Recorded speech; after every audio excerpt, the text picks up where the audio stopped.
suddenly, as you get through after a long while, this big plain just opens up, into the Red Sea. Upon exiting the Wadi Watir, Moses would have assembled his people at a place called Pi-hahiroth. Though its location remains controversial, the meaning of this Hebrew name may point to the site of the Israelites' encampment. For the word Pi-hahiroth translates mouth of the gorges, a perfect description of this beach formed by sand and rock washed through the canyon by seasonal rainfall. From here, according to the scriptures, Moses and his people could travel no farther.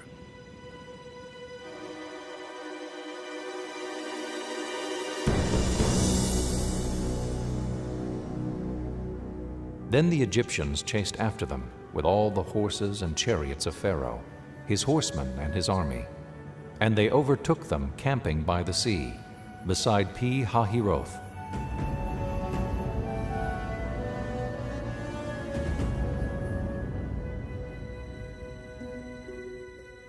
The historian Josephus provides another clue about the location of Pi-hahiroth, for his description of the Israelites' crisis matches the terrain surrounding Nuweiba Beach.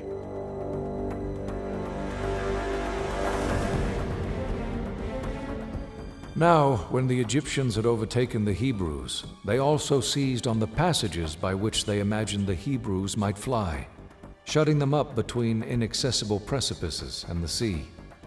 For there was on each side a ridge of mountains that terminated at the sea, which were impassable by reason of their roughness and obstructed their flight. When and if they ended up at this peninsula, then of course they would have been in a very desperate situation. And according to the Bible, Moses didn't know anything what to do. He was completely trapped. The people wanted to kill him, surrounded by mountains, the sea, and they couldn't go anywhere. At Nuweiba Beach, the Israelites were surrounded by mountains to the north and south, an ocean to the east, and the Egyptian army to the west. Hopelessly trapped, it is not difficult to understand their anguished cry to Moses, "Why did you lead us out of Egypt to die?" In response, Moses again looked to God for deliverance.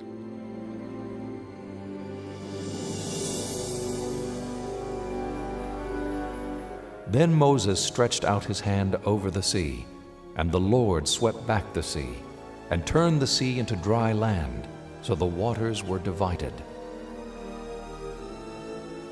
In all of Scripture, there may be no more dramatic image.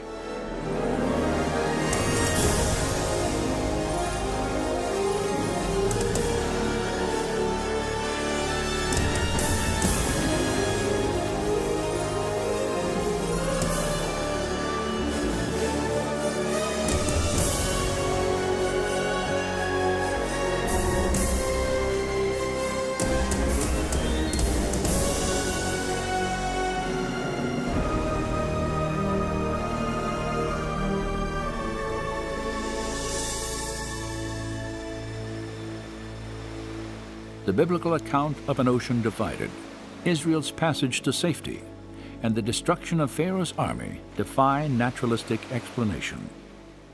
But if these events did occur, then physical evidence could still lie off the shore of the Nuweiba Peninsula.